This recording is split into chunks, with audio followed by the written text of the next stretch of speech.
Nobody knew who was who. Nobody knew anybody was a police officer. That's what Sergeant Michael Hagan, the president of the Westchester County Police Benevolent Association, had to say when News 12 showed him this surveillance video of 4 county cops opening fire on off-duty Mount Vernon police officer Christopher Ridley in White Plains 1 year ago. The footage, obtained exclusively by News 12, is now at the heart of a $90 million lawsuit filed by Officer Ridley's father, Stanley. It doesn't appear that they knew exactly what they were walking into. Sergeant Hagan hasn't said much publicly since Officer Ridley apparently refused police requests to drop his gun during the struggle with an assault suspect and was killed.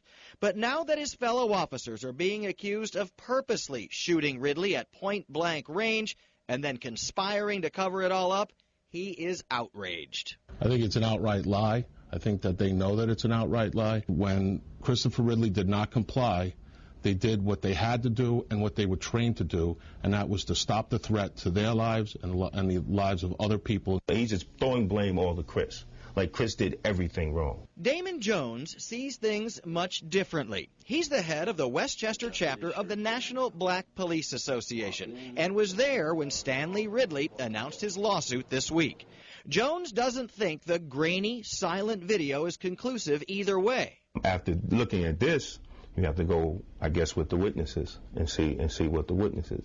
But, you know, there's an old saying that, you know, the DA can indict a ham sandwich in the grand jury. Jones is still standing behind the inflammatory accusations in the lawsuit, and he believes Stanley Ridley hasn't been treated fairly by the DA's office or some of the investigators involved. So he had to sue to get some answers. He's been quiet for a whole year. They haven't even returned his son's personal belongings yet. So, I mean, what do you expect him to do?